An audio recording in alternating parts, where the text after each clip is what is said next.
لله ما في السماوات وما في الأرض وإن تبدوا ما في أنفسكم أو تخفوه يحاسبكم به الله فيغفر لمن يشاء ويعذب من يشاء والله على كل شيء قدير. آمن الرسول بما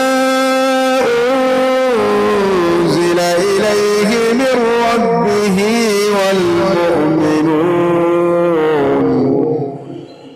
والمؤمنون كل آمن بالله وملائكته